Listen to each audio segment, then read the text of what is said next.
Muy buenas tardes a todos, a todas. Les damos la bienvenida en este espacio virtual del Instituto de Estudios Judiciales a este primer encuentro de este ciclo sobre género y salud mental, una perspectiva invisible que se ha organizado desde el Instituto de Estudios Judiciales, dando conformidad a la resolución 731 del año 2019 de la Suprema Corte. A lo largo de estos encuentros, como les decía, empezamos hoy, luego tenemos el segundo encuentro el miércoles próximo y finalizamos el miércoles siguiente. Vamos a estar acompañados, presenciando la exposición de María Graciela Iglesias y de Roxana Mendolaro, que nos acompañan hoy acá. La saludo. María Graciela Iglesias es abogada, especialista en Derecho de Familia y en Derechos Humanos. Se desempeña como secretaria ejecutiva del Órgano Nacional de Revisión en Salud Mental, Ley 26.657. Anteriormente fue jueza de familia en el Departamento Judicial de Mar del Plata.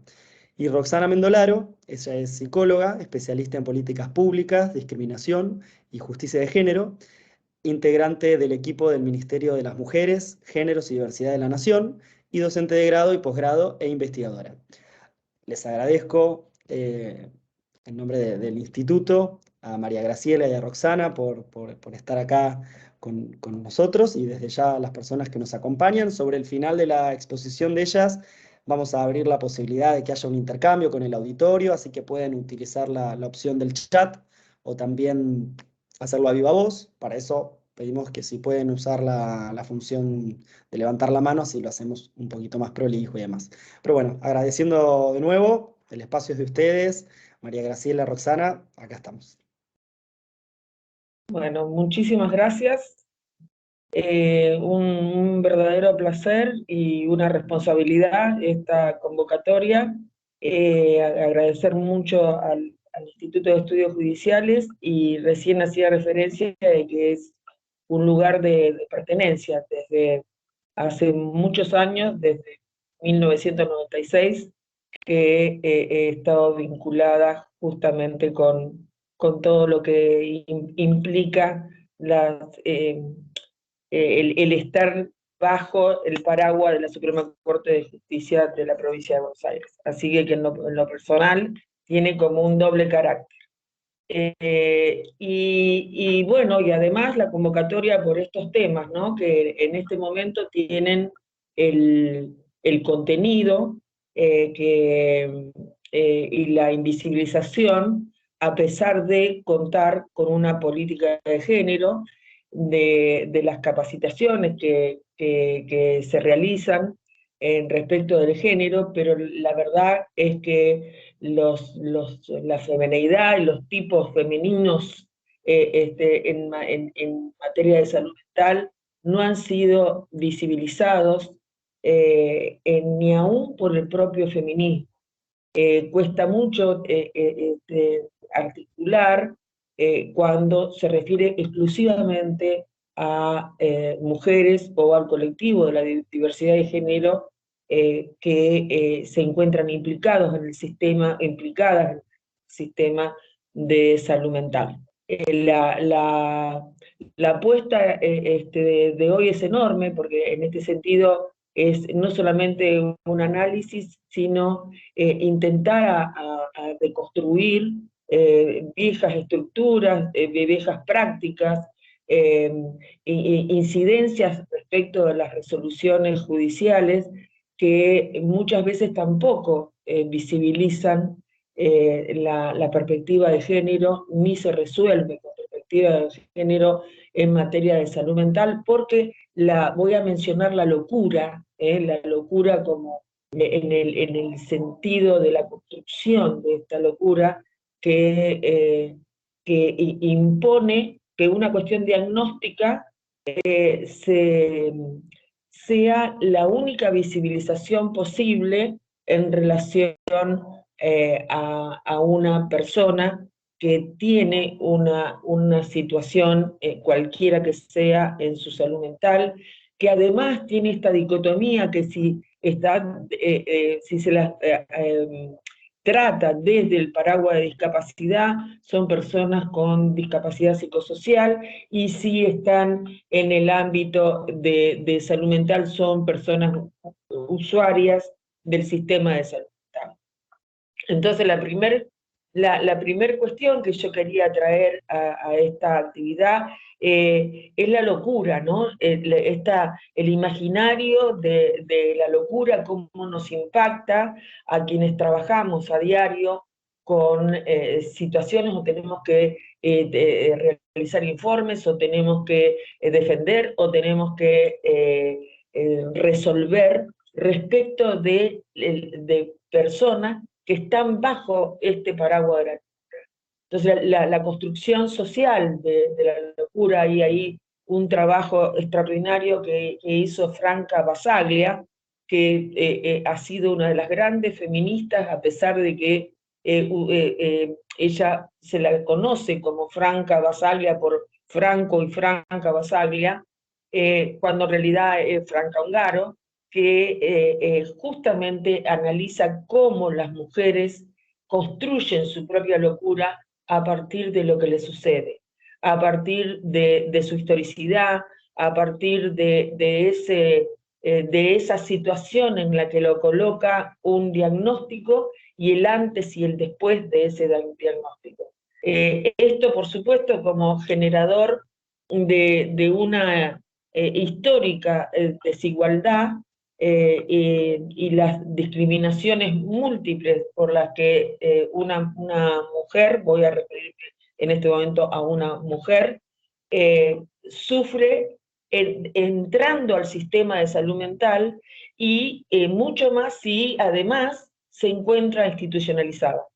Eh, las, la estructura patriarcal, la estructura de autoridad única, la estructura de privilegio, esta estructura de sometimiento, de apoderamiento, de lo más íntimo y de lo más subjetivo que puede tener una persona, convence a la mujer de su estado de situación, de su vulnerabilidad y de su imposibilidad de contestar lo que se le presenta, porque finalmente el sistema logra lo que es su cometido, que es esa naturalización diagnóstica que ubica a la persona en la más extrema de las invisibilidades. Y lo que prevalece entonces es una pseudoprotección que está normada por otra parte, y que entonces en nombre de la protección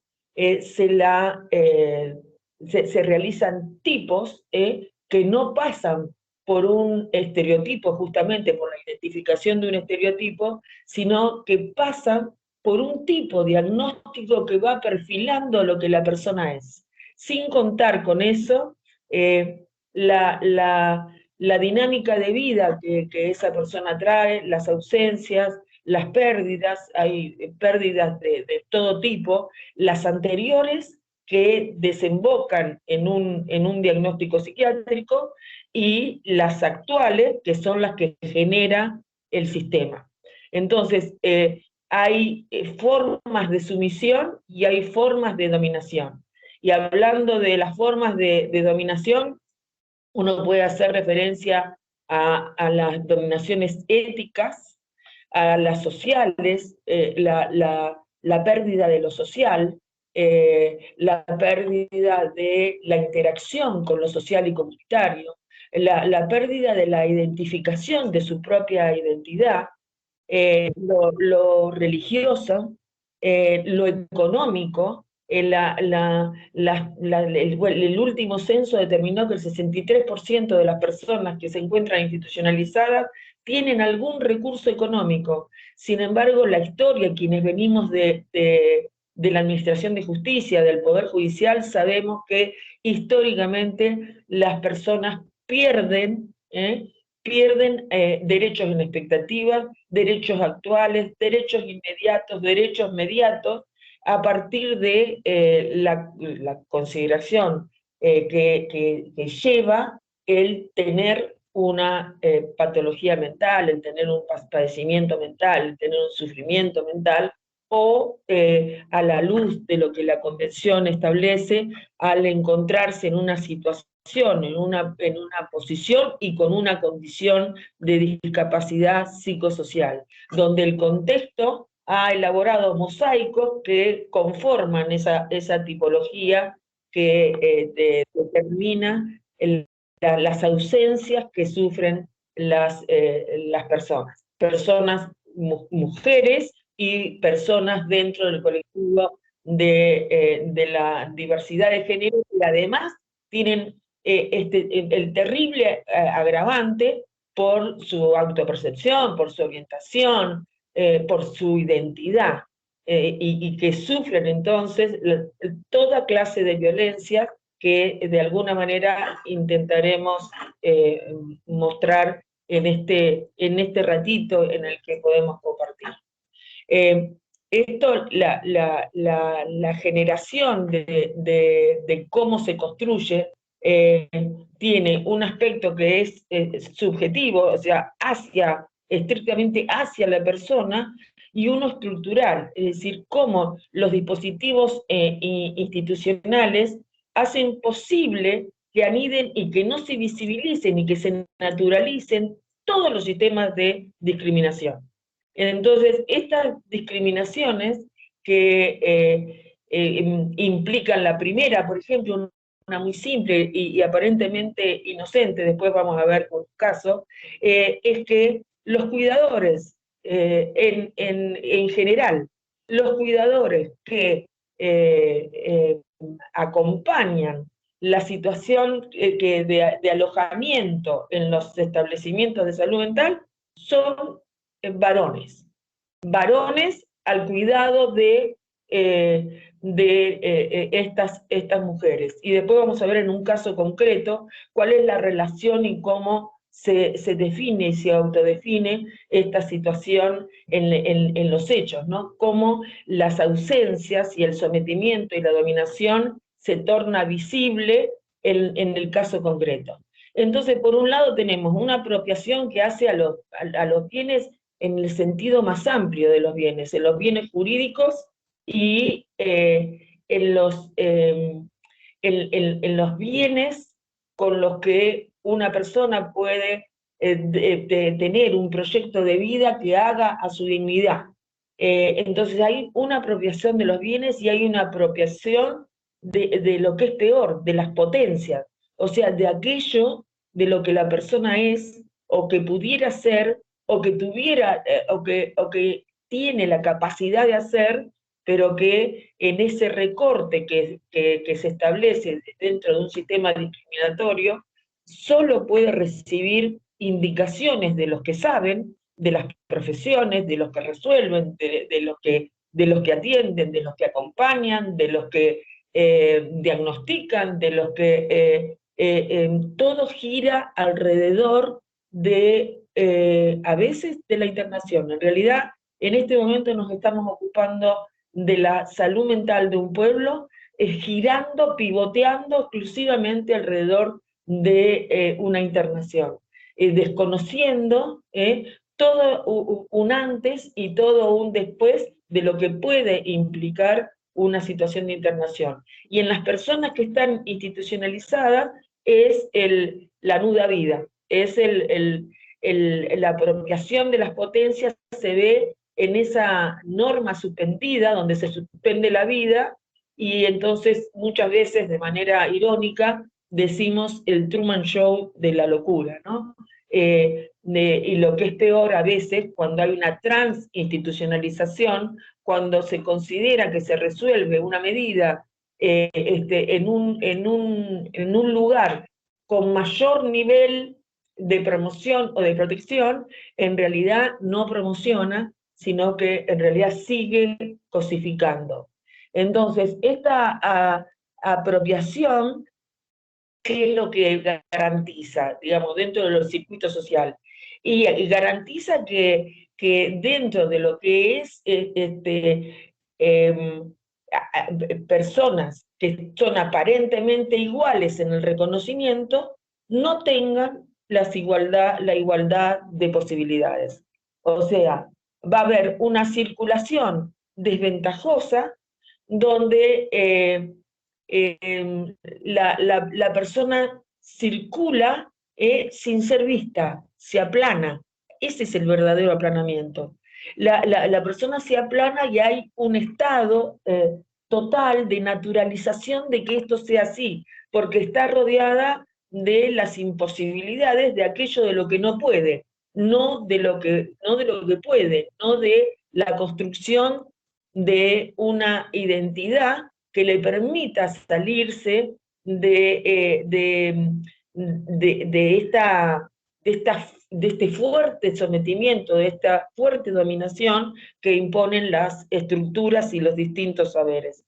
Entonces, las diferencias que se sitúan aún en personas con discapacidad psicosocial y en personas que se encuentran internadas, se ve y se visibiliza la diferencia de género por sexo. Más adelante, en otra filmina, vamos a ver la diferencia que existe, además numérica, entre en un hospital psiquiátrico de varones y en un hospital psiquiátrico de mujeres, y las lógicas que operan y con qué doble estándar se atiende, se trata, se indica y se diagnostica y se resuelve. Digamos, cómo en el caso se confluye esta falta de deconstrucción y esta falta de nombramiento a los estereotipos que se reconocen y que nacen, que se arman dentro del tratamiento a la salud mental y muchísimo más a la salud mental con el género. Entonces, esta diferencia de la que hacía mención entre lo que significa ser una persona con discapacidad psicosocial varón y una persona con discapacidad psicosocial mujer, tiene que ver con las tareas que se proponen, con los talleres que se hacen, con la cercanía, con la palabra, con la mirada masculinizante en la forma de la atención, con la falta de reconocimiento a lo femenino, que cuando lo femenino tiene que estar como derecho, se lo suple con decisiones que son autoritarias, arbitrarias, que no llevan adelante el consentimiento informado, donde la mujer queda colocada en un lugar de complemento, suplemento formal, diríamos, de una gran cantidad de indicaciones o de aseveraciones y de certezas que se construyen. Entonces, esto no es posible ni mirarlo, ni trabajarlo, ni resolverlo si no se tiene una mirada interseccional. La interseccionalidad, la gravedad que produce esta interseccionalidad, que es ser mujer, ser loca y ser pobre. Dice Ana María Fernández, y lo tienen en la filmina, todos somos prisioneros de los mandatos culturales de género, pero si se trata de personas, de mujeres y o de personas del colectivo del LGTBIQ+, con discapacidad psicosocial, la sobrecarga que tienen las personas genera una impunidad absoluta de género en lo visible y en lo invisible. Bueno, entonces, ¿qué, no? La pregunta que nos hacíamos, ¿y entonces qué? Que nos conformamos con esta situación, ¿cómo se hace para identificar, para trabajar, para no equivocarse, para vencer los miedos, para poder enfrentarse a lo estereotipo y reconocerlo y verlo? Porque muchas veces no es por falta de intención, a veces se aplican conceptos y criterios que no tienen la especificidad del colectivo, que este colectivo además requiere esta mirada reforzada de deconstrucción de aquellos estándares, de aquellos tipos construidos que lo que han hecho ha sido directamente invisibilizar, generar controles, distintas clases de controles respecto de especialmente la mujer. Entonces esto es, primero que nada, abrir la visibilidad. Después, crear condiciones con otras dimensiones sociales, donde aparezca la subjetividad de este colectivo. No la imposibilidad diagnóstica que impone que no puede tal cosa, que no puede tal otra, que no puede vincularse, que no puede obligarse, que no puede estar en el afuera, que es dependiente, digamos, muchas de estas cuestiones que no solo dependen de una deconstrucción, que no solo dependen de revisar los estereotipos, sino de cómo se hace una fórmula al revés, donde sea el Estado el que compense aquellas ausencias que se le indican y se responsabiliza a la mujer. Entonces, una de esas cuestiones es repensar los enfoques interdisciplinarios para establecer valoraciones. Hay, la interdisciplina, la unidisciplina, la multidisciplina, muchas veces generan situaciones que no siempre responden a una perspectiva de género, o que casi nunca responden a una efectiva perspectiva de género. La, la, estas cuestiones que se tratan, ¿no? Que discutimos tanto al interior del órgano de revisión respecto de esta mirada sanitaria, esta mirada clínica es imprescindible porque es un mandato del Estado verlo desde la intersectorialidad, pero esa intersectorialidad no tiene que tener oposiciones binarias clásicas para poder llegar a un resultado donde verdaderamente se descentren estos conceptos y se pueda volver a la esencia y a lo que efectivamente están esperando estas mujeres. Una mirada de igualdad, una mirada donde efectivamente haya herramientas para neutralizar la desigualdad.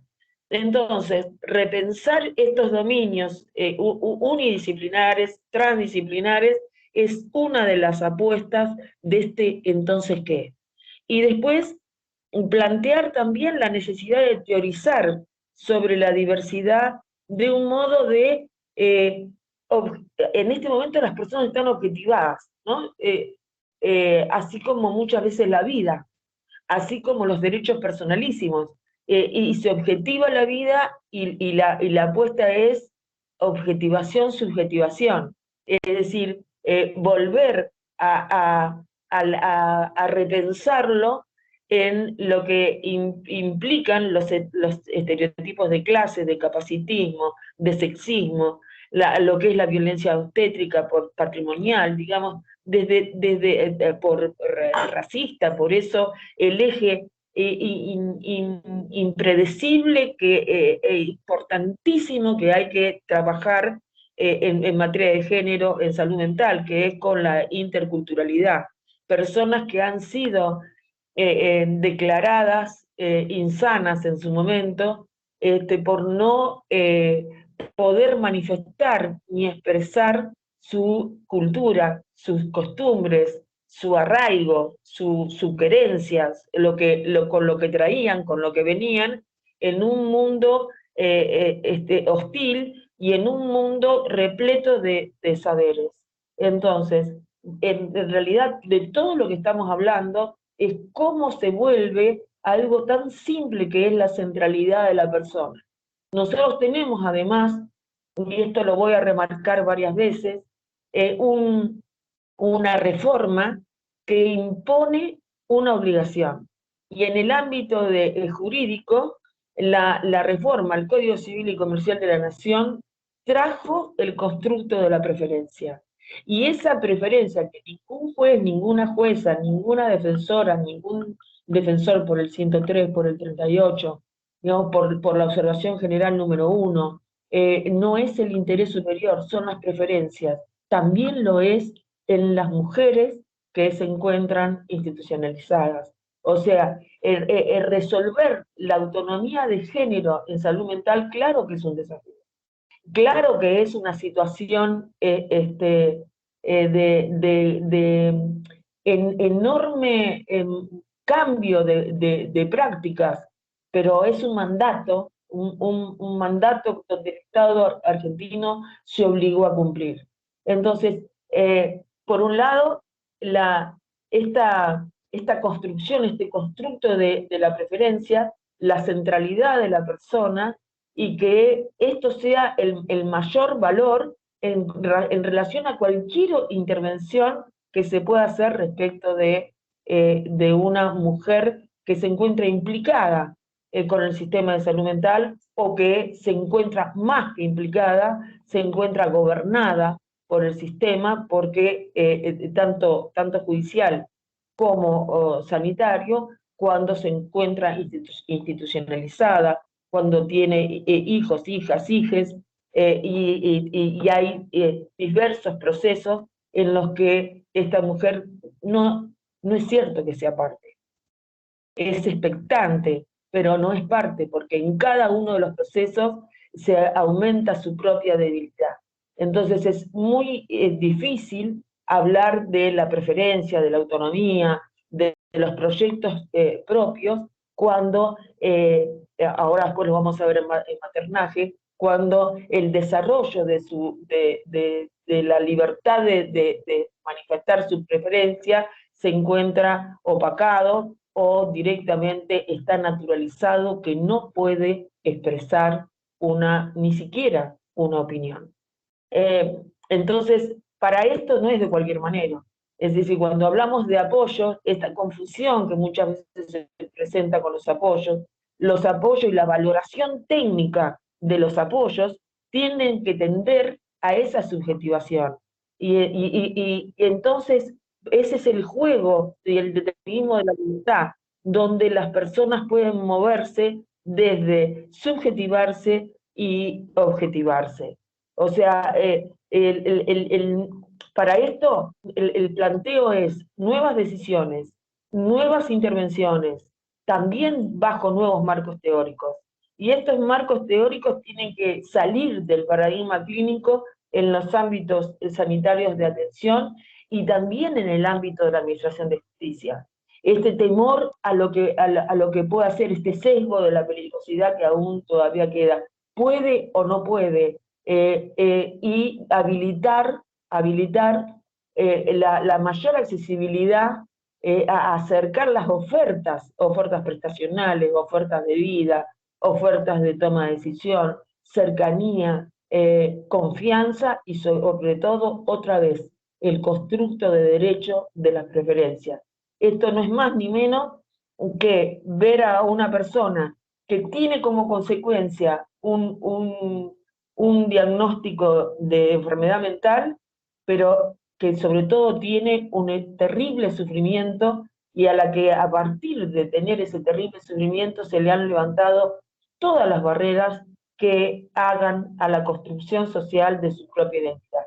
O sea, uno de los nuevos marcos, de las nuevas formas que para visibilizar la cuestión de género en materia de salud mental es, primero que nada, reconocer la exclusión, la segregación, la invisibilización, erradicar para siempre el estereotipo tutelar, erradicar con eso el concepto de autoridad única. Solo el saber habla, solo el que tiene la autoridad es el que puede marcar. Alguna vez un profesional me dijo: los únicos que sabemos cómo se puede comunicar una persona con enfermedad mental somos nosotros. Estaba hablando desde el ámbito sanitario. Es decir, volver a la humildad de lo que significa el saber, de lo que significa estar en un estrado, de lo que significa estar en el ejercicio de la defensa, y tampoco se puede dejar en soledad esa defensa, hablando exclusivamente desde el ámbito de la toma de decisiones. Erradicar las características que imponen estas asimetrías terribles en una mujer, ahora lo vamos a ver en un caso particular, y esta rotulación del no poder, ¿no? Que la infantilidad, de que no puede, no sabe, no habla, no se manifiesta, no es apática. Son todas manifestaciones que uno ha escuchado y que a la vuelta del camino se encuentra con que ante otras ofertas la persona puede reconstruir ese concepto, ese estereotipo de inferioridad que finalmente también ella naturalizó. Y poder tomar decisiones. Nos han pasado situaciones en las que la relación empática permite hablar, permite decir lo que a veces en el ámbito de una audiencia, la imposición de lo que implican las cortes, la legalidad, le impide a esta persona y se confunde el aplanamiento con lo que la persona es. Los bienes jurídicos contrapuestos que continuamente tiene que esta mujer vivir, aun cuando lo único que haga es estar sentada en un parque y pueda intervenir con un taller, en un taller durante la mañana, un taller que no siempre elige, por otra parte, que no tiene que ver con su identidad, que no tiene que ver con el impulso propio de sus decisiones, que no tiene que ver, que tiene que ver con esta construcción de dominante y de apoderamiento de lo que efectivamente es. La preferencia está ligada a lo conativo está ligado al deseo, a la motivación, y deberemos de tener en cuenta que en las resoluciones esta construcción tiene que poder resolverse bajo esta perspectiva. Entonces, para eso traía uno de los casos que traigo, es esta joven que fue en su historia de vida víctima de maltratos y de violencia. Le voy a repetir tal cual está en la filmina, una historia asignada por el abandono, por el maltrato, por la institucionalización en hogares, pero que queda embarazada, cursando ya una internación en el Hospital Psiquiátrico de Mujeres, sin ningún acompañamiento, sin ningún programa de derechos sexuales y reproductivos, esperando el momento para el pasaje al Hospital General. La recomendación del órgano de revisión nacional es que inmediatamente en que se conoce que una persona que se encuentra todavía institucionalizada, todavía, independientemente de los procesos de desinstitucionalización, esa persona sea inmediatamente derivada a un lugar con su preferencia, a un lugar, un dispositivo de maternaje. Me van a decir, no existe. Habrá que, con lo mismo que se tiene, habrá que ordenar que se construya. Que no sea el perfil lo dominante, que no sea el perfil de la imposibilidad el dominante, sino que lo dominante sea que con el mismo recurso que el Estado tiene, con los mismos profesionales, con la misma interdisciplina, se genere un dispositivo que permita que esta mujer esté en otro lugar que no sea un hospital de aislamientos o de un hospital neuropsiquiátrico o una clínica psiquiátrica, sino que tenga la misma accesibilidad que puede contar cualquier otra mujer que la ubique en un sentido de mayor igualdad. Y en este caso, esta chica había expresado su preferencia de criar y encargarse de los cuidados de su hijo, fue un varón el que tuvo. No tuvo, como les digo, ninguna promoción, ninguna información, nada que pudiera neutralizar los miedos, que pudiera neutralizar la asimetría, sino que se llevaban a los controles esperando el momento del parto en el Hospital General. Como suele suceder, el hijo nace, e inmediatamente empieza esta situación que cualquiera que hemos estado en la administración de justicia, en la magistratura o en cualquier otro lugar, sabemos esta doble vara que implica el superior interés y el vínculo y el derecho a maternar. Las faltas de tiempo de espera, la situación en este caso no fue distinta, si bien se señala en el informe que hizo el órgano de revisión la necesidad de priorizar el vínculo madre-hijo, porque esta había sido la expresión de la preferencia de esta mujer, que no se debía ver esto afectado por la ausencia de dispositivos.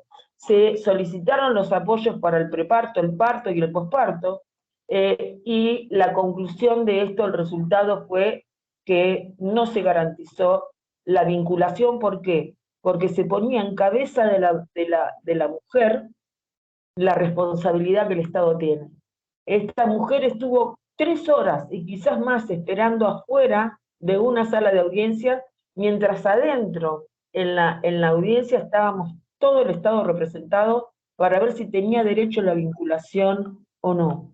Pero además, cuando se establece la vinculación, esta vinculación estaba puesta bajo su responsabilidad, y entonces cuando nuevamente en el hospital psiquiátrico, inmediatamente después de haber tenido los controles obstétricos de rigor, volvió a su lugar de alojamiento, que era el hospital psiquiátrico, y entonces desde ahí tenía que ir ella al lugar, al hogar donde se encontraba su niño.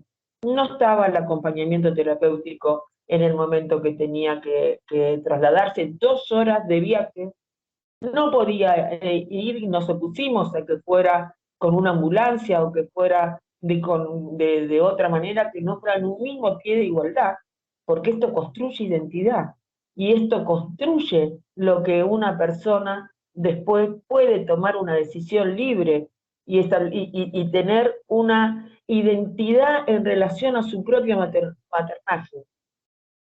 La conclusión fue que mientras esto sucedía,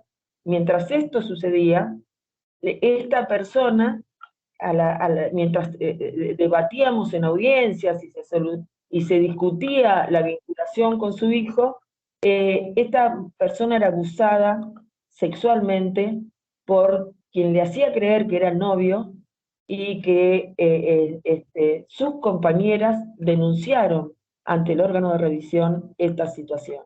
O sea que además de todas las violaciones y discriminaciones que recibía, tuvo esta situación de abuso.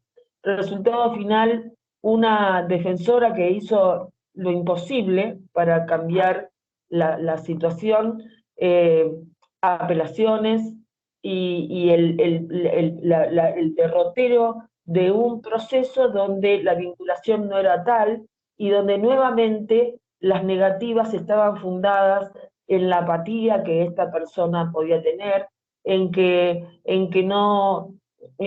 estaba haciendo un taller de dibujo y fue a la escuela primaria, mientras todo el derrotero en la espera de vinculación con el hijo, o sea, infantilizándola e imputándole la responsabilidad a ella. Uno de los grandes estereotipos es la infantilización que se hace de las mujeres que tienen una situación en su salud mental.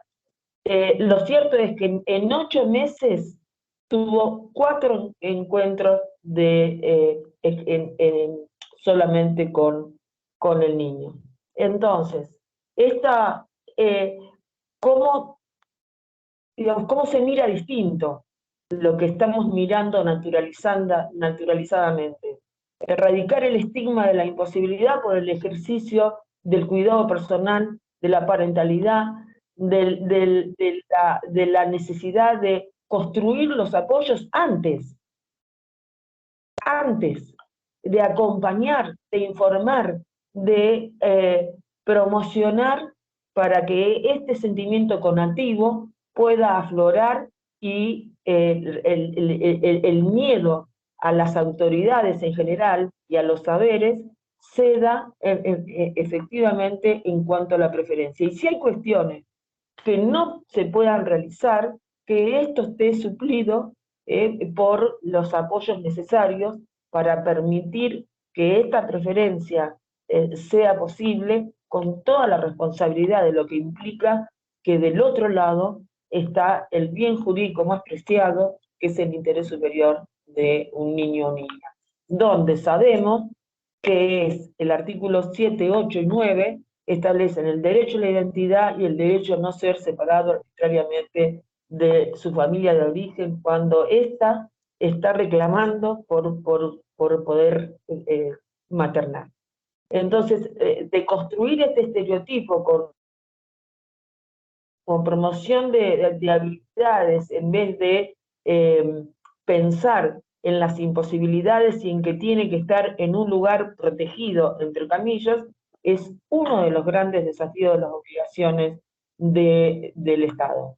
Sabemos que los estereotipos, ¿qué son? Los estereotipos atribuyen los roles y adjudican a cada uno de los sexos de manera inequitativa mediante este esquema de jerarquía que tiene el plus, el agravante, cuando además se trata de una mujer que no solamente tiene un estado de subordinación, sino que está dentro de una lógica de imposibilidad que para muchos y para muchas que intervienen resulta manifiesta y además se encuentra institucionalizada. Les pido por favor que me controlen con el horario porque puedo llevar mucho más tiempo. Lo que quería decir de los estereotipos es que ante los aspectos en los que recae el estereotipo en salud mental, necesariamente es la capacidad intelectual o cognitiva que tenga la persona.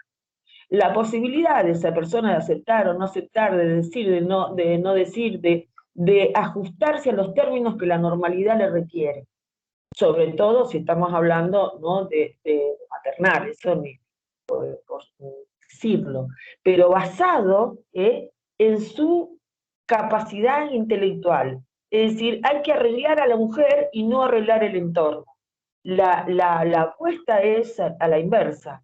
Hay que construir y deconstruir el entorno y aceptar la situación, el límite, el déficit que la persona pueda tener, acompañando con todos los apoyos que esta persona requiere y tiene el derecho a tener para poder gozar del disfrute de todos los derechos y que no haya una restricción o una discriminación por motivo de discapacidad. Entonces, los aspectos del estereotipo se conforman con esto, ¿no? Ver hasta dónde le da su capacidad intelectual o cognitiva. El establecer, que esto ya es más general, que las mujeres tienen menos capacidades intelectuales que los hombres. Decía Franca Basaglia, el estudio que algunos psiquiatras hicieron desde 1700 para demostrar que el cerebro de la mujer es mucho más pobre, es más pequeño, y entonces por eso es que la mujer no puede tener los lugares de decisión, porque la mujer tiene esta condición, ¿no?, de ser autocomponedora, pero no tiene la firmeza de la decisión. Y esto imperó, ¿no?, en todos estos estereotipos machistas, en este sistema patriarcal, donde todos y todas hemos estado convencidos muchas veces que es así. No es raro pensar que incluso en ámbitos judiciales, la administración, digamos, la jurisdicción, mejor dicho, no es lo mismo, bueno, ahora se está equiparando, pero no era lo mismo ser juez de una quiebra que ser jueza de familia. La estadística da cuenta que éramos mayoritariamente mujeres. Y esto también tiene que ver con estereotipos, porque recuerdo que me han dicho, en lo personal, es decir, ustedes están capacitadas para entender el dolor, para entender las emociones y lo vincular. Nosotros tenemos que estar en otra cosa, como decían, nosotros tenemos que estar en lo importante. Y esto era, y alguna vez, epítetos peores todavía, que tienen que ver con ideologías, respecto de cuál es el lugar, digamos, uno podría trabajar de determinado trabajo o ser jueza de familia. Eso también se ha dicho. Imagínense, además, con una persona, una mujer, sin estatus jurídico, sometida a las decisiones de todos los intervinientes, donde sus aspectos más íntimos y personales son interpretados o decididos, y donde, por ejemplo, recibe anticonceptivos a los que no presta un debido consentimiento informado, pero no para el ejercicio de su sexualidad, que es un derecho humano, como sabemos, que integra la personalidad, sino por si va a ser abusado. O sea, y esto además no tiene un control de legalidad efectivo, porque en general, estoy hablando de un caso en particular, se trata de adolescentes, y estas adolescentes reciben anticoncepción mensualmente, que se nota que se ha naturalizado en los informes, porque están todas judicializadas, y el argumento es la regulación hormonal, sin consentimiento informado, porque se trata de adolescentes que están en una situación y con una condición de discapacidad intelectual, todas en un proceso de eventual adopción. El fallo Silvia del 2016 de la Corte Constitucional Colombiana da una respuesta a esto respecto de los derechos sexuales y reproductivos y el consentimiento informado. Y entonces, la argumentación de este estereotipo, que las diferencias biológicas y los cambios hormonales nos vuelven a las mujeres impredecibles y volubles, y que tenemos días, entre comillas, en la que no se nos puede hablar, o que no se puede decidir, o que no se puede... Cuanto más el agravante en esta interseccionalidad, si además tiene el estigma de la locura. Digo, para que no nos olvidemos de la historia y por qué nos pasa lo que nos pasa. Demócrito en el siglo V al IV a.C. dijo: así como la naturaleza hizo a las mujeres para que encerradas guardasen la casa, así las obligó a que cerrasen la boca.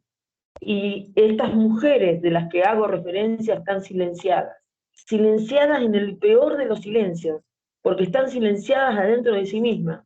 Y cuesta mucho y da mucha vergüenza cuando finalmente se abren. La Corte Interamericana refiere justamente a esto del silencio, de la utilización del lenguaje sexista y obsceno, en la que se ven expuestas las mujeres que se encuentran en el sistema de salud mental, y que todo se determina a través de la química, a través de lo que es el diagnóstico psiquiátrico, y no se piensa desde la emoción, desde el sentimiento, desde la decisión que tenga respecto de su sensualidad.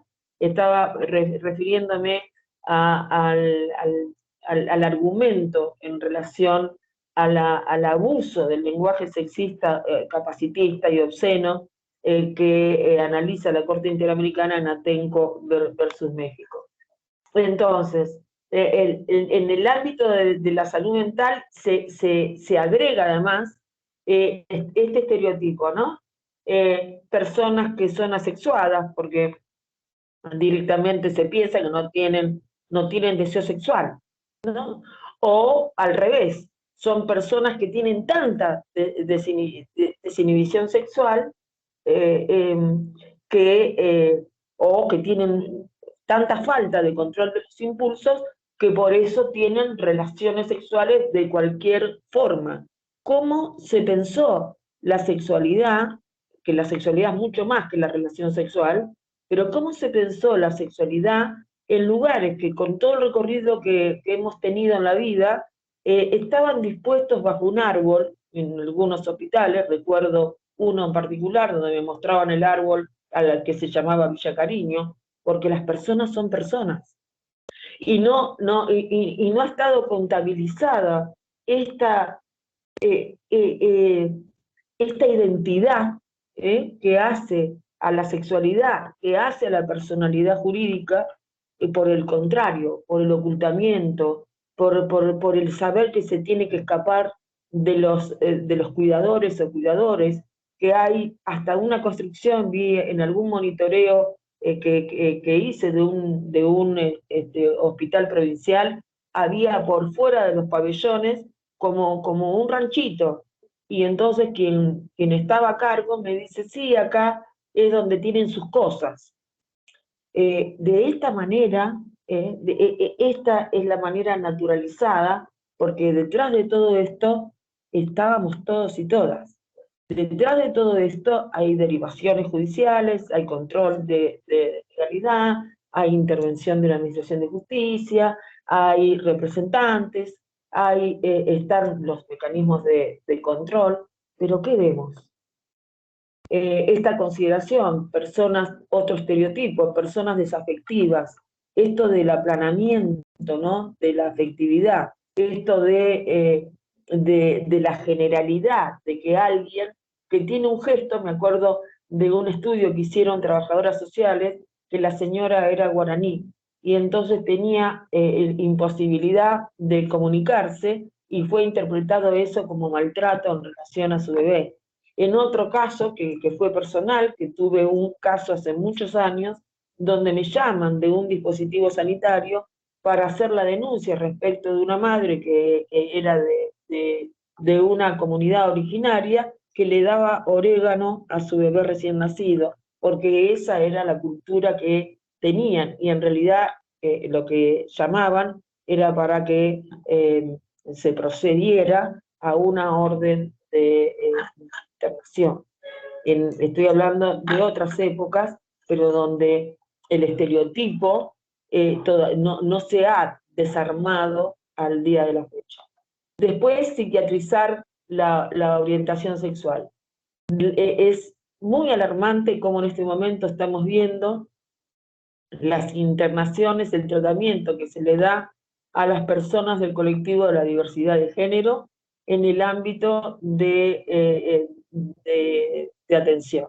En este mismo momento estamos trabajando sobre una situación en una de las provincias donde una mujer trans estuvo 9 meses detenida, y la acusación tiene que ver con la conducta sexual, y fue derivada al pabellón contrario a su orientación de género. Y esto es corriente, no es excepcional. Entonces, la anticoncepción, el abuso sexual de la que son objetos, todas las situaciones que se generan donde no es ajeno el Poder Judicial, de una o de otra manera, por acción o por omisión. Pero lo cierto es que estas son situaciones que corren detrás de la cortina, y donde esa naturalización de la que hablábamos al principio sigue existiendo. O sea, los estereotipos, sabemos, los estereotipos son los descriptivos, los que están estableciendo un rol y un comportamiento, como con esto de que no puede maternar, no va a poder mantener una familia, no va a poder trabajar, no va a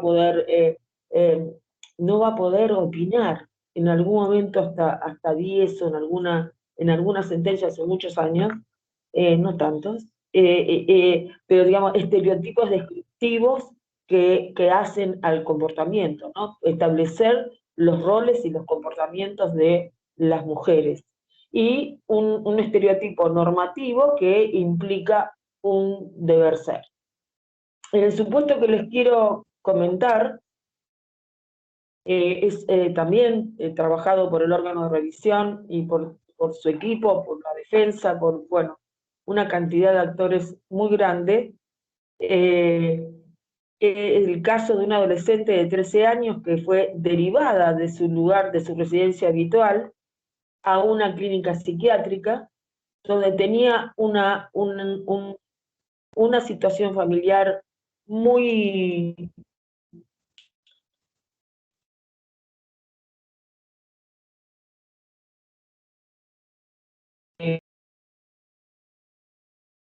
compleja, eh, y esta y su noción de la dimensión de género y de este joven que se autopercibía como tal a ese momento que tuvo de ideación suicida y con intentos. Entonces, existen estereotipos específicos sobre niñas, niños y adolescentes, sobre las mujeres lesbianas, sobre los varones trans o travestis, considerando que el género está intersectado en las categorías con la discapacidad y la salud mental. Y entonces lo prevalente es el concepto anterior de discapacidad y la salud mental. ¿Qué es lo indispensable acá para poder resolver con perspectiva de género? Y es la identificación de los distintos niveles en que inciden los estereotipos. Es lo peor, dicen las autoras, ya voy terminando por lo que veo, es no nombrar. Hay que nombrar y denominar los estereotipos para poder modificar, ver cómo se manifiesta, determinar su naturaleza, desplazar este concepto biomédico, identificar, sobre todo identificar los contextos, las prácticas, las estructuras, los establecimientos, no dar por sentado, y acercar la oferta. Acercar la oferta para que haya y se construya su verdadera identidad. En el caso de que hacía referencia, se puede vincular a otro caso que también hemos trabajado, de una joven trans de 16 años que tuvo 12 internaciones, que desvinculada de su familia de origen, con una tutora que entendía, que reconocía y que luchaba en soledad por el respeto a su identidad de género, pero que las prácticas fueron prácticas naturalizadas de cómo se debe tratar a alguien que tiene un síntoma determinado, y no con esta mirada de la que estamos hablando ahora. Entonces, la respuesta es, en este caso fue el aislamiento, exceso de medicación, sujeciones físicas prolongadas, que es otra de las maneras en que las personas se encuentran. Entonces, ¿qué se hace? ¿Cuáles son las medidas de reparación por parte del Estado en la perspectiva de género? ¿Qué es juzgar con perspectiva de género? Incorporando al género con un objetivo de cambiar los mecanismos de opresión, neutralizar la desigualdad y mirar de otra manera, escuchando con valor de derecho la preferencia de esas personas y posibilitar que esas personas puedan manifestar sus preferencias una vez deconstruido e identificar los estereotipos. Para eso hay que, como decía al principio, hay que poder denominar, hay que poder transformar, hay que poder identificar y en tiempos de la posmodernidad poner en duda, y no porque se tenga duda de un diagnóstico. No se trata de eso, se trata de que las personas no somos diagnósticos. Entonces, la oferta que merecen estas mujeres es tener, y muchísimo más cuando se encuentran dentro del colectivo de la diversidad de género, es que es valorar si efectivamente existen situaciones de poder, si hay contextos que los rodean de desigualdad estructural, si alguien que estuvo en situación de calle, si ejerció la prostitución, si fue abusado intrafamiliarmente, si fue abusado en los hogares donde han sido derivados, y han sido derivados por el poder, por distintos poderes, o conveniados también por el poder. Entonces, esta desigualdad estructural del que el otro, la otra sabe, les otros saben, y que es muy difícil para restablecer el desequilibrio que esto ocasiona. Entonces, no se trata de tomar decisiones respecto de aquello que se nos presenta, sino la obligación del deber de analizar bajo estos conceptos, pensando en que en el artículo 5 de la Convención de los Derechos de las Personas con Discapacidad, por ejemplo, ¿no? Este concepto de discriminación múltiple, las faltas de ajustes razonables, las faltas de apoyo, la condición de discapacidad que es un agravamiento y es una discriminación mayor, la ubicación si estas personas se encuentran bajo las categorías sospechosas, o sea, personas que no pueden actuar de otra manera sin mudar su identidad y que entonces requieren de esta mirada de construcción de estos estereotipos cerrados, machistas, patriarcales, que imponen una modalidad de la atención.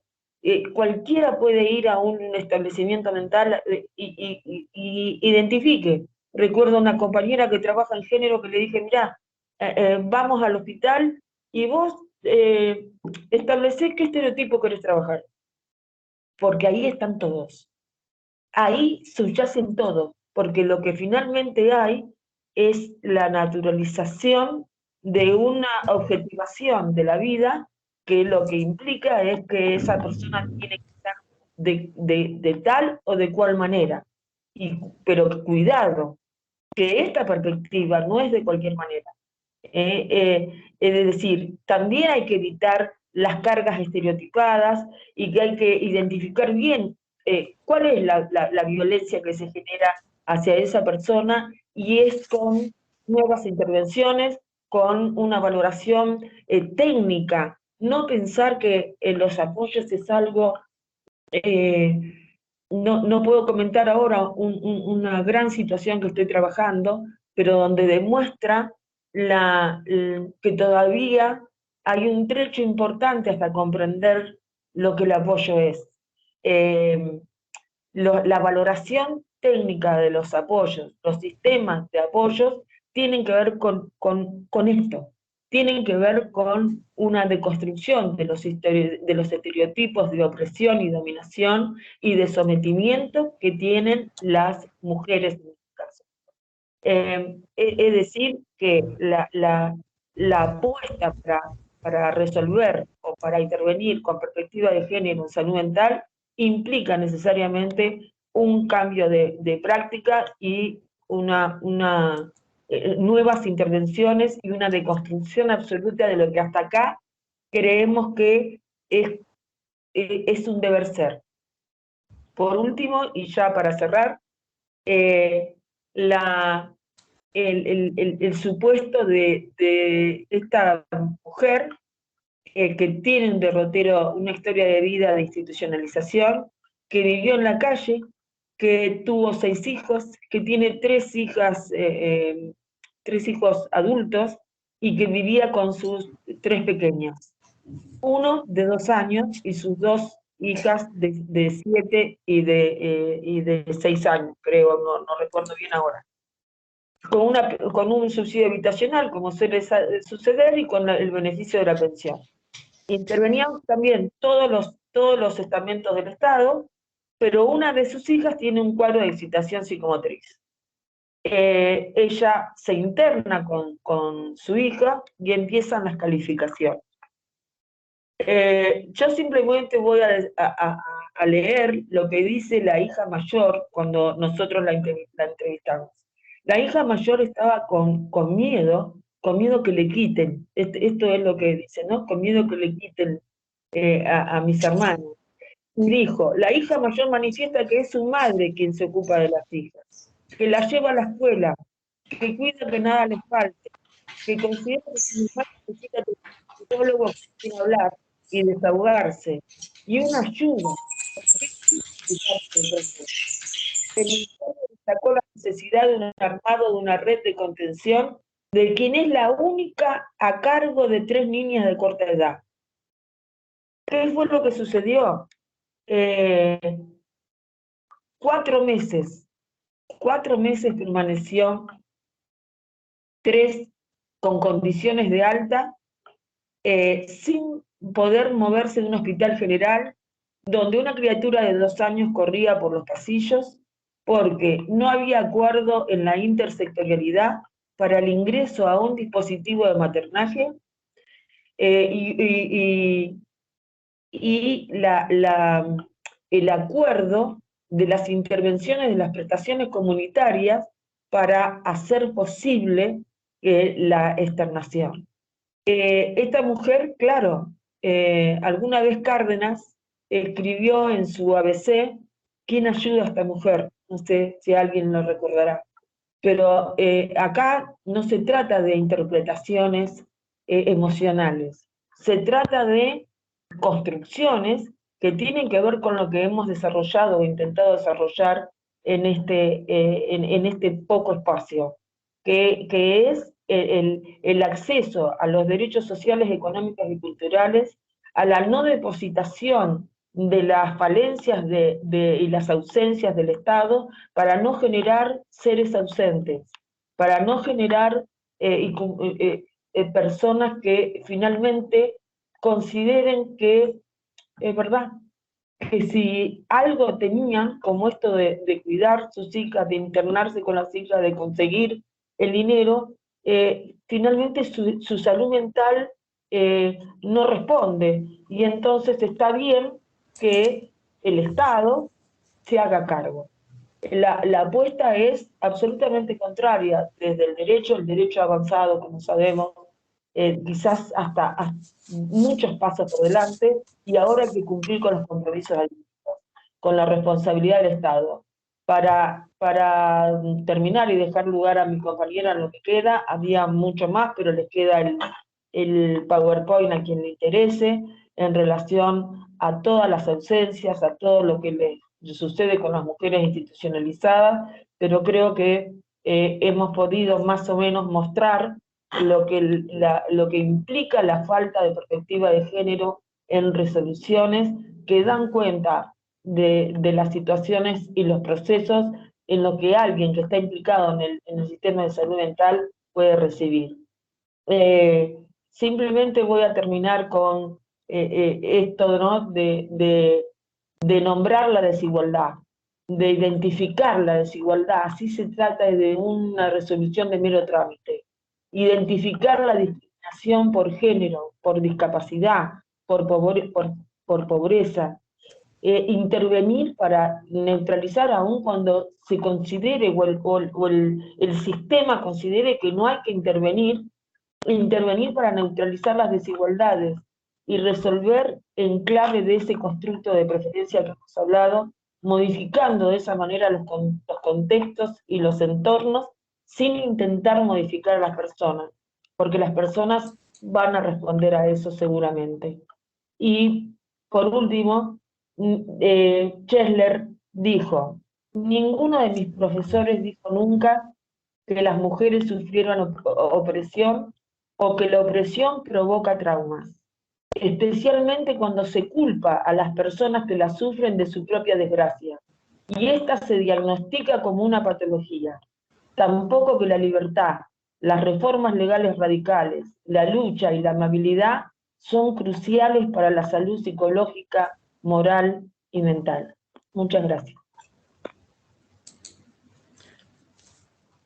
Bueno, muchas gracias también a María Graciela por la invitación y al Instituto de Estudios Judiciales. Voy a retomar algunas de las preguntas que planteaba María Graciela en su presentación, y bueno, en todo el recorrido y el trabajo desde el órgano de revisión de salud mental nacional. Y algunas de estas preguntas eran, bueno, ¿qué se hace, ¿no?, para incorporar el enfoque de género? ¿Qué perspectiva se abre? ¿O cuáles podrían ser esos caminos, esos posibles caminos? Entonces, bueno, continuando con su presentación, nos vamos a focalizar ahora en el antes de la institucionalización. Esto también María Graciela lo subrayó. Y para focalizarnos en este antes, voy a retomar una noción que ella presentó, que es la de interseccionalidad, ¿no? Para recordarla y poder avanzar. Cuando hablamos de interseccionalidad, hablamos de ese punto en el que intersectan múltiples situaciones de opresión, ¿no? Así también lo mencionaba María Graciela. Discriminaciones múltiples. Una mujer o persona LGTBI con diagnóstico en salud mental, que forma parte de una comunidad vulnerabilizada en términos sociales y económicos, sin acceso a un centro de salud en el que pueda recibir información sobre sus derechos sexuales y reproductivos, etcétera, etcétera, etcétera. Cada una de estas trayectorias determina un factor de opresión, ¿sí? Entonces, intervenir desde una perspectiva de género e interseccionalidad involucra que podamos tomar en consideración en la elaboración de nuestros diagnósticos e intervenciones cada una de estas múltiples trayectorias. Les cuento dos situaciones para después poder compararlas. Dos situaciones, acá nos vamos a focalizar en lo que hace a la violencia sexual, ¿sí? Dos mujeres. La primera situación es del año 1958. Una mujer, S, descubre las violencias sexuales de las que son objeto sus dos hijas por parte de su marido, padre de las niñas. Denuncia la situación, atraviesa un cuadro de descompensación por motivos de salud mental, es internada en un centro de internación en la provincia de Buenos Aires. Hay una cantidad de datos del caso que no tenemos, pero sí sabemos que la mujer permanece internada durante 31 años y fallece estando internada en dicho centro. También sabemos, porque esto consta en la historia clínica, que al año de estar internada, desde la institución se comunicaron con el marido para informarle que ese estaba en condiciones de ser externada. El marido nunca se presentó y ese continuó internada, les dije, durante 31 años. No consta información sobre que haya avanzado algún proceso judicial por la situación de violencia sexual, ¿no? Esta es la información. Otro caso, ahora de 2016, es para que los podamos comparar. Una mujer también, T, reconstruye la historia de violencias sexuales de las que fue objeto por parte de su abuelo materno en su espacio de trabajo psicológico. También denuncia la situación, pero en este caso, si empezamos con la comparación, recibe asesoramiento y acompañamiento por parte de la OFABI, ¿no?, la Oficina de Acompañamiento a Víctimas. Su abuelo fue condenado en 2018 por dichas violencias, reconoce en el juicio públicamente los hechos y recibe una condena de 8 años, fue un juicio abreviado, que cumple en prisión domiciliaria por su edad. Las diferencias, ¿no? Para comenzar podemos observar que las respuestas institucionales fueron muy diferentes y por supuesto también los resultados. Entonces acá lo que queremos destacar es que en materia de violencias por motivos de género, y la violencia sexual, ustedes saben, es uno de los tipos que reconoce la ley 26485, ¿no? Cuando estamos frente a situaciones de violencia por motivos de género, entonces contamos con un abanico de recursos institucionales que permiten acompañar a las personas en la comunidad, sin necesidad de proponer institucionalizaciones innecesarias o demasiado prolongadas, y respetando en todo momento su voluntad. Entre estos recursos, que seguramente ustedes conocen, pero los voy a repasar. Tenemos líneas de atención telefónica que brindan información, orientación, asesoramiento y contención las 24 horas, los 365 días del año, como por ejemplo la línea 144. Contamos con centros de atención de permanencia voluntaria que brindan resguardo temporal a mujeres y colectivo LGTBI, tanto si están solas como acompañadas de sus hijas o hijos. Contamos también en algunas jurisdicciones, no en todas, pero sí en algunas, con dispositivos de guardias de primeras horas que acompañan a las personas durante la realización de las denuncias, cuando se acercan a las comisarías, acompañándolas en las guardias de los hospitales generales para garantizar la asistencia primaria y este vínculo con las y los profesionales o el ingreso a las casas refugio. Contamos también con programas de ayuda económica directa para el pago de alquileres, pasajes, alimentos, mejoramiento de viviendas, entre otros. También contamos con programas de apoyo económico a instituciones para que formulen o implementen proyectos en los ámbitos comunitarios vinculados con las violencias por motivos de género, en lo que hace a los procesos de inclusión social y laboral. Todos estos recursos pueden ser incorporados a la caja de herramientas y utilizados de manera cotidiana como parte de la red de recursos con base en la comunidad en materia de salud mental. ¿Sí? Este es el punto en donde en las intervenciones también empezamos a intersectar herramientas como parte de nuestra caja de herramientas. Y entonces, ¿sí? María Graciela se focalizó y pudo desarrollar ampliamente diversos modos de violencias institucionales, ¿no? Y entonces acá sumamos para acompañar su desarrollo. ¿Qué sucede previamente a la institucionalización? Se abre acá entonces una posible línea de intervención en la que estamos trabajando actualmente. Porque fue justamente a partir de la sensibilización y capacitación en materia de derechos sexuales, reproductivos y no reproductivos, con trabajadoras y trabajadores de hospitales monovalentes, donde surgió esta mención, ¿no? Quiero que la escuchen. Lo que decían estas trabajadoras y trabajadores, ¿no? Y lo repetían, es que la gran mayoría de las mujeres internadas, ¿no? Esas mujeres que habían permanecido internadas por años y años, previo a la internación había sufrido alguna forma de violencia sexual. ¿Sí?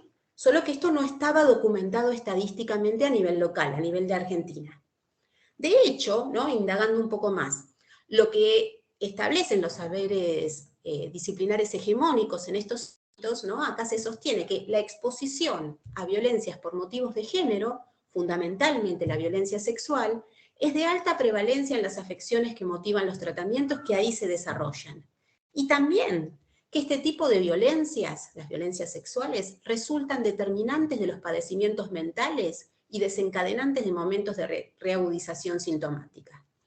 Sin embargo, ¿no? En el marco de estas capacitaciones, lo que decían trabajadoras y trabajadores es que no cuentan con las herramientas, dispositivos y articulaciones interinstitucionales necesarias para avanzar en la recuperación de mujeres y LGTBI y para poder abordar en toda su complejidad las situaciones de discriminación y violencia por motivos de género por las que tuvieron que atravesar estas personas, este colectivo, ¿no?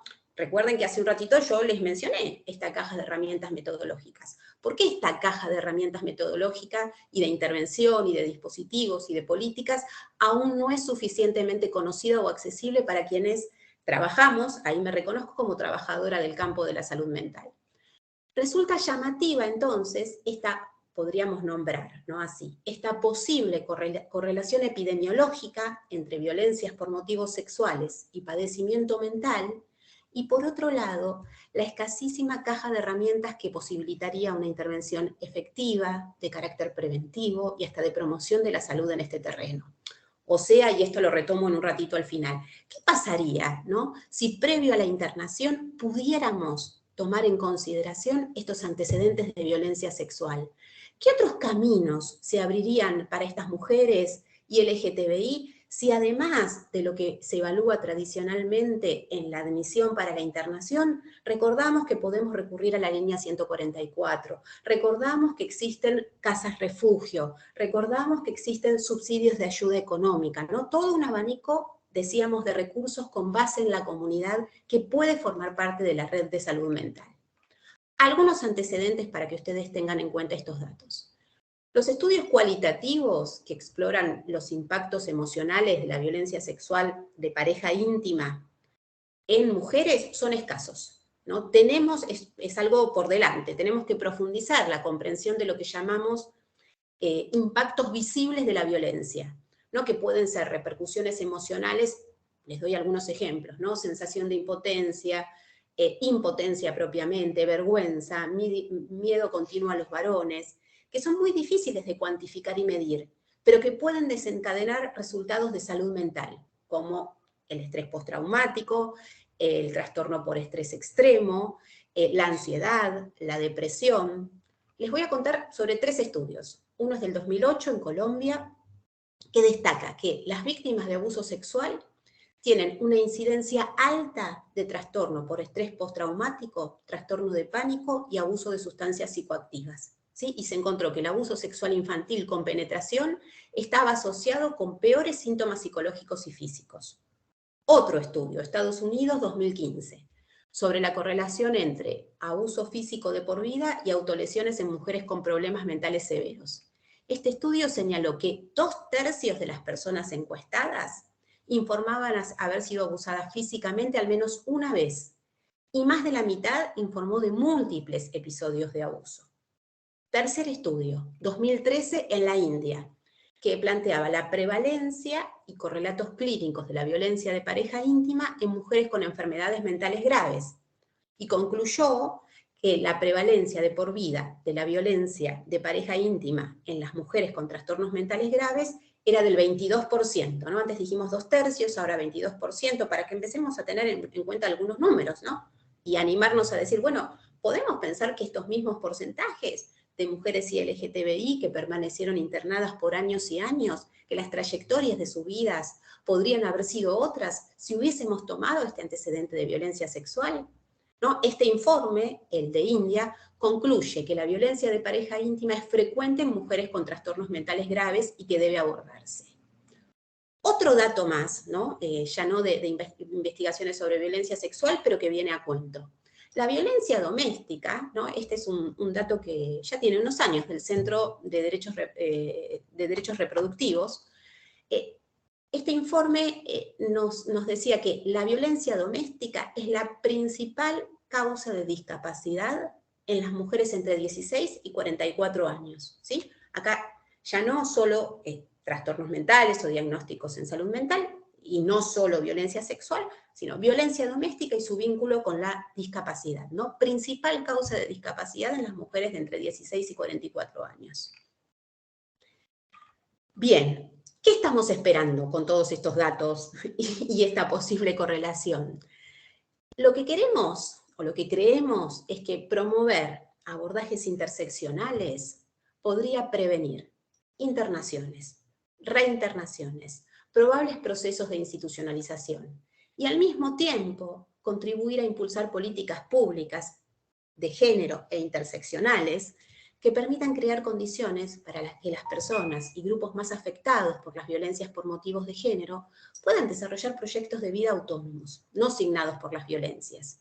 También creemos que el desarrollo de protocolos, ¿no?, que acompañen a estas trabajadoras y trabajadores, poniendo a disposición el abanico de recursos en materia de violencia por motivos de género, entonces que incluyan la evaluación de antecedentes de violencia por motivos de género en la evaluación de admisión para las internaciones, y que apelen entonces a los dispositivos que hoy existen en salud sexual, reproductiva y no reproductiva, y violencia por motivos de género, puede conducir a la inclusión en el abordaje de la violencia por motivos de género desde el momento inicial de las internaciones, acompañando entonces, como decíamos, desde una perspectiva interseccional.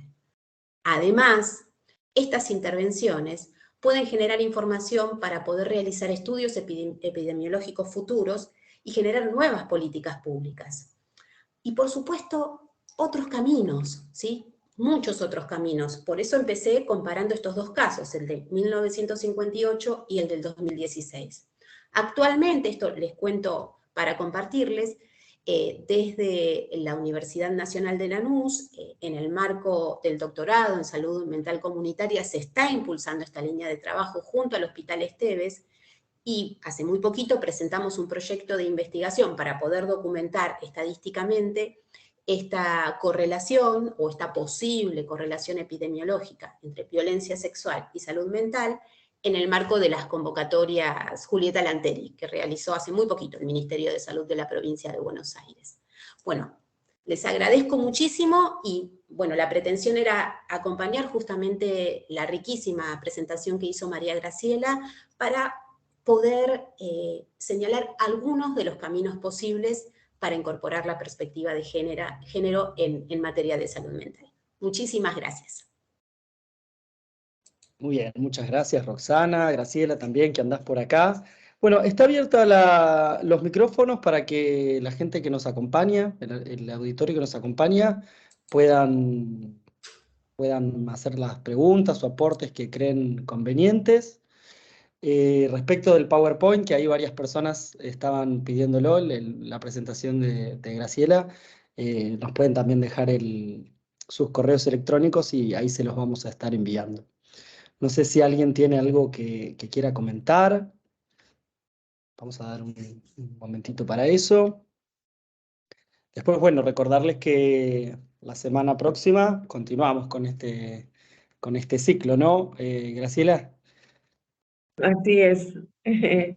Sí, la semana que viene serán las observaciones generales del comité de la convención y las políticas públicas, ¿no? Que deberían de desatarse a partir de la operatividad de estas observaciones. Ahí hay una mano Algunas levantada. manos levantadas, sí. Cristina, querés, bueno, de ahí tenés tu micrófono prendido. Te escuchamos.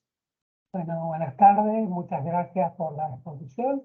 Y bueno, quizás aportar o lo que quería aportar en las medidas, ¿no?, que le reclaman al Estado, que muchas veces están destinados a neutralizar las acciones, cuando se habla del colectivo LGTBI, las acciones excluyentes, de exclusión o de discriminación o de distrato a los miembros del colectivo LGTBI, y quizás también se debería considerar las medidas para empoderar a las integrantes del colectivo en la medida de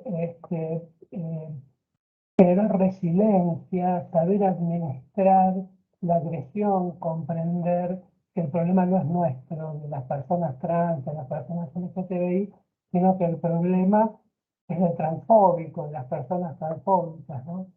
Y generar un poco de defensa frente a las microtransfobias, ¿no?, que pueden ocurrir todos los días, que a veces no son tan graves. Puede ser de una mirada, entrar a una farmacia y ir a comprar y que te miren mal cuando escuchan tu voz de tono masculino y tienes expresión femenina. Y bueno, quizás también desarrollar, ¿no?, protocolos, apoyos, ayudas en ese sentido para neutralizar, no solo evitarlo o prevenirlo, sino neutralizar desde nuestra subjetividad el impacto negativo que la agresión sistemática nos puede producir. Eso es solito, muchas gracias. Muchas gracias. Bien, ahí no sé si alguien más tiene algo que quiera comentar. Había una mano levantada, pero bueno, desapareció ahora. Ahí recién Cristina hablaba de la palabra transfobia.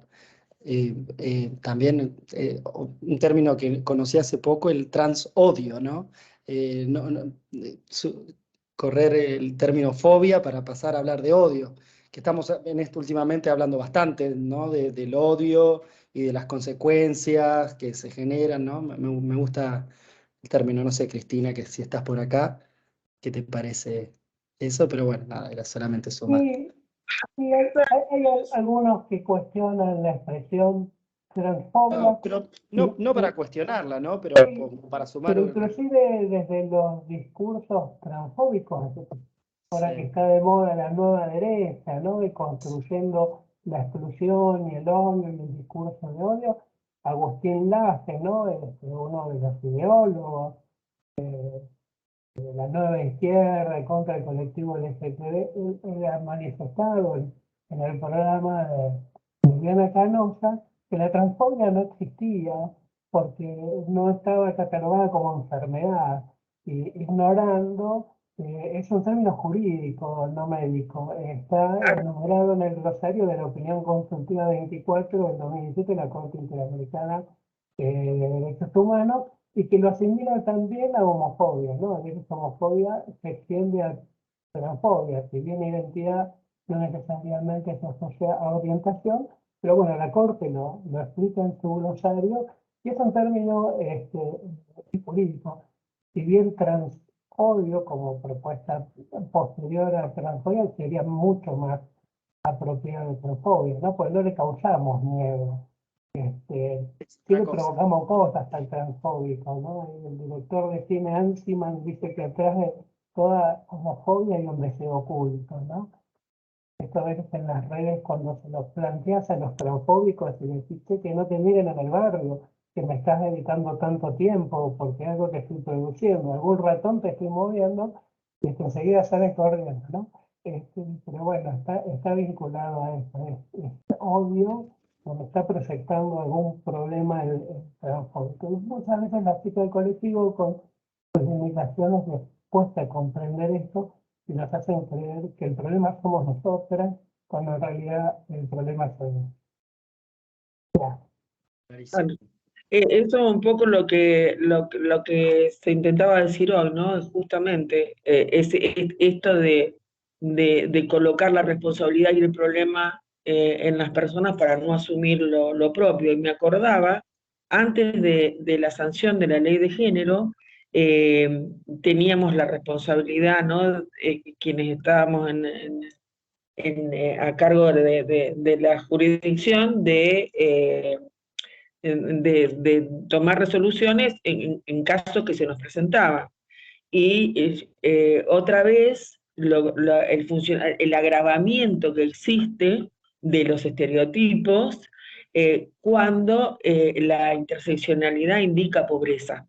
Porque yo recuerdo que no tuve demasiados casos para resolver, pero dos que fueron paradigmáticos. En uno, la persona se presenta y ejerce su derecho y solicita que no fuera a sentenciar o a resolver en aquel momento, cuando estaba ahí por salir la ley con disforia de género, porque había tenido además la accesibilidad como para tener su contexto absolutamente de enormísimo empoderamiento.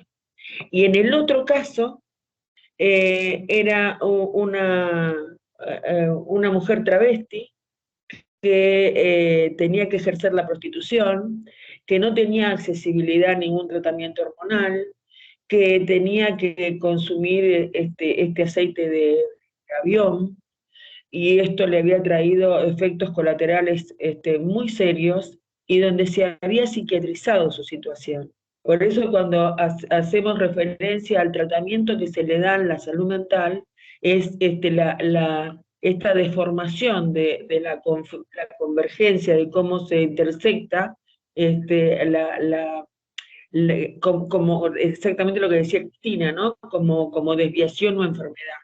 Todavía, increíblemente, al día de hoy, o sea, no hay un respeto a la diversidad por citar la ley de género, ¿no? Sino que lo que hay que deconstruir es todos estos mitos y estos estigmas que todavía permanecen en las prácticas.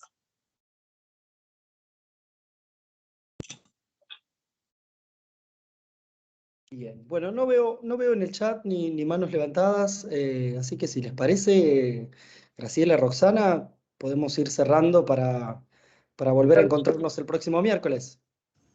Un placer. Bueno, y muchísimas gracias, lo mismo. Muchas gracias a ustedes y bueno, desde ya a las personas que nos acompañan. Nos vemos el miércoles que viene. Mismo enlace de acceso, mismo horario. Así que nos vemos la semana que viene. Hasta la semana que viene. Adiós.